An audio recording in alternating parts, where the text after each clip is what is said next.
Assalamualaikum warahmatullahi wabarakatuh. Nama saya Ragi Abdurrahman dari Prodi S semester 3 PAI reguler. Saya akan laksanakan tugas UTS Usul Fikih Bapak Dr. Komarudin MPD. Tugas yang pertama yaitu buat analogi yang sama dengan analoginya Imam Ghazali terkait tentang usul fikih. Baik. 1. Imam Ghazali menganalogikan usul fikih itu seperti ini.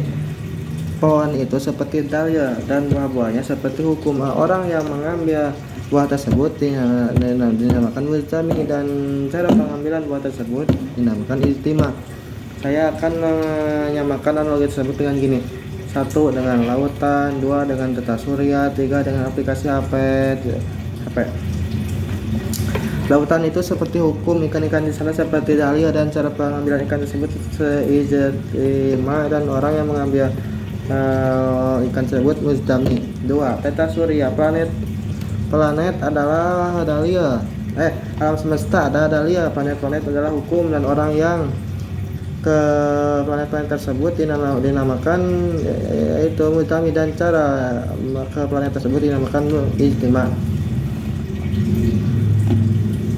Dan 3. Aplikasi ibaratkan dahlia, HP ibaratkan dahlia, aplikasi ibaratkan hukum dan cara menggunakan HP tersebut dinamakan ijtima dan cara orang yang menggunakan aplikasi tersebut mujtami dan cara menggunakan aplikasi tersebut ijtima. Nomor 2. Amar itu perintah. Amar itu perintah. Dan perintah ada 3. 1 doa, 2 yatimas, 3 amar. Kalau doa itu dari bawah ke atas. Kalau yatimas itu dari persamaan derajat. Kalau perintah itu dari atas ke bawah.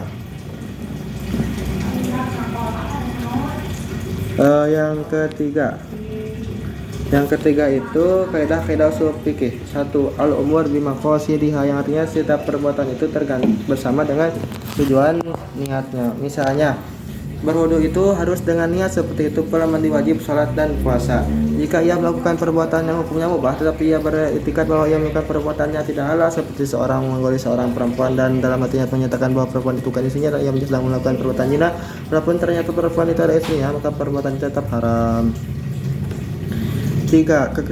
Ketika seseorang berniat dalam makan dan minum itu untuk menguatkan dalam beribadah, maka ia mendapatkan pahala. Jika tidak diniati, maka ia tidak akan mendapatkan pahala.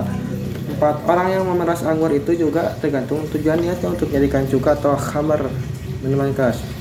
Tidak berbicara dengan orang lain di atas 3 hari itu hukumnya haram jika diniati, tapi kalau tanpa ada niat untuk itu maka hukumnya tidak haram. 6. Tidak memakai wangian dan merias diri di atas 3 hari karena membuat tamu atas kematian seorang bukan suami itu hukumnya haram jika bertujuan untuk berduka cita, tidak ada niat itu maka tidak apa-apa. 2. Ma yastaratu fi ta'inu fa khatafi mubtilu. Jika menyatakan sesuatu itu menjadi syarat, maka jika salah hukumnya batal. Misalnya kesalahan dalam melakukan suatu kasar dan sebaliknya, maka kita yang melakukan suatu dan berniat suatu asal hukumnya tidak sah. Kesalahan dalam niat dari kafarat jihar ke kafarat membunuh. Kesalahan dalam niat dari sholat sunnah rawatib duhur ke rawatib asar. Kesalahan dalam niat dari sholat 2 titik kedua dan selanjutnya. Kesalahan dalam niat dari sholat 2 rakaat sunnah ihram dan kedua rakaat salat dan kedua dalam niat puasa rakaat puasa sunnah dan sebaliknya. Itu. Kaidah ketiga. Ma yustaratu ta'radu lahu jumlatan wala yustaratu ta'inu taqdilan ila ayyana atau darah. Jika syaratnya hanya menentukan secara global dan tidak seakan niatannya ketika seorang menekan dan biasa, maka itu akan menjadi madarat. Misalnya, niat menjadi makmum pada Zaid, ternyata yang menjadi makmumnya adalah Umar, maka tidak siapa jamaahnya karena ia telah menyalahkan niat makmum pada Umar dengan niat menjadi makmumnya Zaid. Maka ketika ternyata ia menjadi makmum dari Umar, maka ia tidak berniat menjadi makmum dan dalam berjamaah dia disahkan misalnya seperti hanya untuk melihat jamaah, tidak yang lain.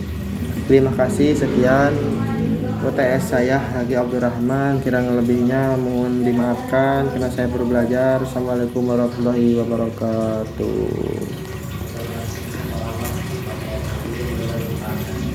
Alhamdulillahirabbil alamin.